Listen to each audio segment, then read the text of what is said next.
It's the E-Commerce Minute, your daily dose of e-commerce, tech, and retail news with your hosts, Bart Mraz and John Suter. The E-Commerce Minute is a production of Sumo Heavy, a digital commerce consulting firm in Brooklyn, New York, and Philadelphia. Find us on the web at sumoheavy.com.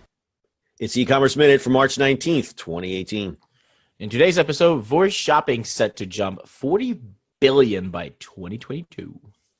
In today's edition of Things We Could Have Predicted, a recently released study expects voice shopping to surge over 1,900% to $40 billion. This is up from the current number of $2 billion today. The study by OC&C Strategy Consultants followed the shopping habits of 1,500 smart speaker owners in December 2017 and recorded product sales for 2,000 products listed on Amazon. This number comes as more consumers are buying smart devices like the Amazon Echo or Google Home, and mainly by younger families with higher incomes. Amazon will likely dominate the emerging channel as they command the largest share of voice shopping, more than double its competitors. For comparison, Amazon's penetration via its Echo devices is currently at 10%. Google Home follows at 4%, and Microsoft Cortana trails behind at 2%. The study found that voice shopping is most used for standalone, lower-value items like groceries, entertainment, electronics, and clothing. It appears that voice shopping is unstoppable and one channel that savvy e-commerce merchants need to pay close attention to in the next few years, if not sooner. Ooh. Ooh. Ooh. I didn't think this was a news story. I thought this was kind of like Captain Obvious story. It is a Captain Obvious story. I actually just used it just for fun. This is gonna be funny, but my toilet plunger broke, and I literally just said, "Order me a new one," and it ordered me a new one. It was here the next day.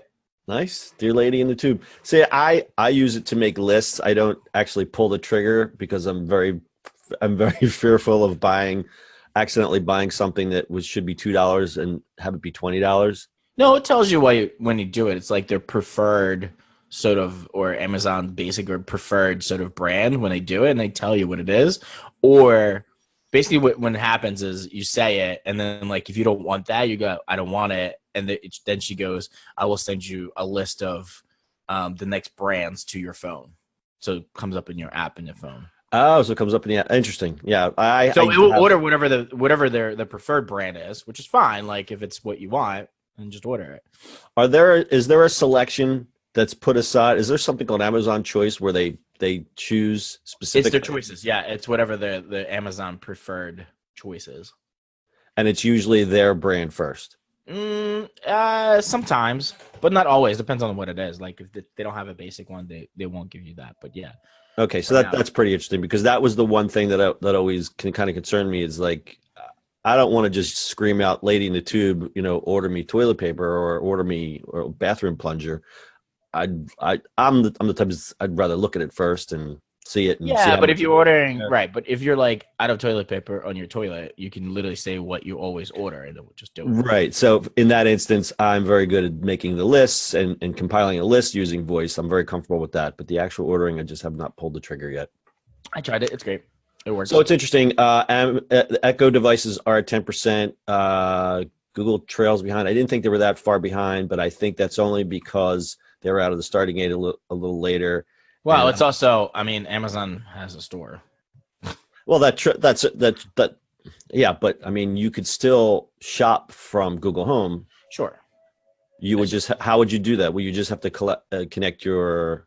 I guess I don't have a Google anything, so I guess. Right, and I don't know anybody has a Cortana device. Does Cortana just work on their laptops and Surface devices, or do they have actual building? Yeah, I think they're building devices or somebody. They don't have a device, but they don't have a device out yet. No, and Siri just sucks. So there's that. Siri is terrible. I tried to give Siri a chance over the weekend. We were driving somewhere and we needed a piece of information, and the answers that we were getting back, I wish because we were driving, we couldn't get a screen capture of what it said, but it was just giving us back garbage. Although I gotta say, if it's connected to CarPlay, it's better. For some odd reason, it's just better. I don't know what that is, but I don't know if it just knows it's a car. Well, not to get off on a Siri tangent, but since iOS 10, I guess it was, they changed how you activate Siri a little bit differently, and it triggers slower It's not as responsive as it used to be. I Yeah, find Echoes is myself so much better. I find myself using Google just for everything, anything voice related. I use Google. I don't use that Google keyboard that you recommended because that just slowed it down. I Really? just use Google on my phone and it works great. I know we just went tangent on all these things, but back to shopping. Yeah, I mean, voice is going to be big. It's exactly sort of the what I said. It was just somebody just ordering toilet paper because it's last, or because those buttons came out too that you can just order. Now you just literally say it and it comes, right? So for your basics, like you always order, and I bet you what Amazon's going to do is track what you're buying on a regular basis anyway. And when you say toilet paper, it's just going to give you what you always buy. Oh yeah, yeah. That's Right. Amazon's always been good at the predictive selling, and you might like, Right. and you bought this before, and here's your history. Yeah, they're very good at that. Right, but it's And great. Like you're also, running one. Like I say, you're just ran out or you're about to run out. Just saying it and coming to your house, like talk about the time saving. You don't even have to think about it. yeah, no, that's true. And since Amazon is so far ahead of the pack already, um, and they're the pricing the devices lower, and Mhm. they're actually selling products and devices at a loss just to keep that first mover advantage and get more people hooked into the Prime service. So But that's they've what always done that. They've done that sure. with Kindles. They've done that with every product they put out there because for them, it's all about buying their products. Yep, yep. It's always about wrangling you into the Prime I mean, they could atmosphere. literally give away this stuff for free, right? Like here's the actual device for free because you're gonna buy stuff, right? Yep. To No, it's connect you to true. them. It's true.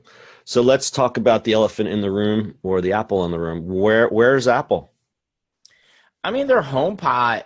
Ugh, I I'm not an audiophile, so for me, I don't really care. Like for me, the AirPods are fine. For me, the I have Bose headphones; they're fine.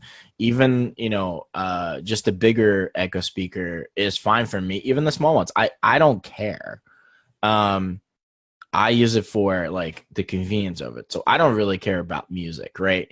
Where the HomePod is really based on an amazing speaker, and that's what Google's doing too with theirs. Um, I don't know where it's going though. I have no idea. I mean, they're trying, but Google is always going to win that game, and Amazon's going to win that game for now. I don't think Siri's going I to do it think they anymore. they missed an opportunity though. I mean, first they missed the holiday buying season with this HomePod, and I don't really hear anybody talking about it except, like you said, audiophiles. Um, and did an end around, and they gave they were offering better deals for two Sonos for the cost of one HomePod or something Yeah, like and Echo's built into Sonos too. right, The and new Echo's ones. built into there. So I think Apple really missed the boat again. But you never know with Apple; they could just come around. Yeah. They steer the ship a little slower, but when they come back around, they kick everybody's ass. Um, Maybe. but I mean, they've tried it with speakers before. Remember that? Like they had that speaker. It was an amazing speaker, and it just went away. But it was oh, so the iPod expensive. thing, you stick your iPod on top of it. Yeah, it was so It was expensive. beautiful and it was great, but then they saw two steps ahead that the iPod, that um, what do you call it? The adapt, the thing, the charger thing that it sits in. They knew that was going to go away, so that speaker became obsolete literally 6 months after they released it, which is a shame because it was a beautiful piece of equipment. But Yeah, what I but think also like Apple, if you look at Sonos, right? They've built all that stuff in there so that you can stream from anywhere. That's really where that went. You don't yeah, have to plug exactly, anything in. exactly. And I think Apple kind of went, okay, the equipment is going, the way the music get there is going to be secondary, so we don't need to build a dumb device to hold the smart device, Right. and because Bluetooth and streaming were just coming around back then. Yep. Um, I think what Apple did wrong was that they should have released a lower end speaker, a Hmm. la like a dot, um, just to get people into the Siri ecosystem, regardless of shopping or whatever. And I think that's a real missed opportunity there. Probably. Probably, definitely, definitely.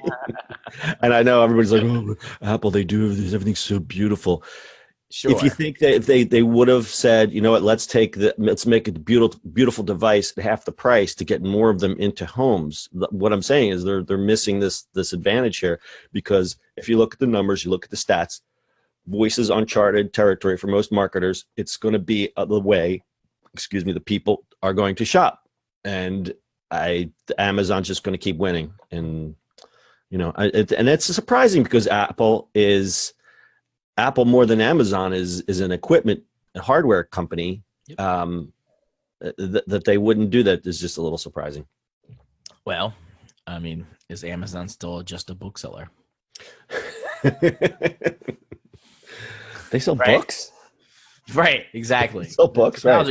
They're a technology company. Right, they're a technology company. Walmart's a data. But hey, Right. I mean, an announcement last week that I mean, Apple is what, 920 billion market cap? Yep, they'll be the first $1 trillion company. So buy your Apple stock now, kids. That's your stock tip for the day. Too late. Anyway, all right. All right, you got anything else? Alexa, what we're buying today? Sorry, I don't know that one. Sorry, I don't know that answer. Give me something to buy. I will buy it for you. All right. All right, that's your e-commerce minute for today. We'll see you on the internet tomorrow. Sorry, I don't know that.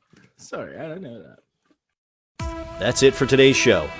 If you like the show, do us a favor and subscribe or leave us a review on iTunes. And don't forget, you can now listen to the e-commerce minute on your Amazon device. Just add e-commerce minute to your flash briefing. And finally, if you have a comment or suggestion or just want to say hi, find us on social media at Sumo Heavy.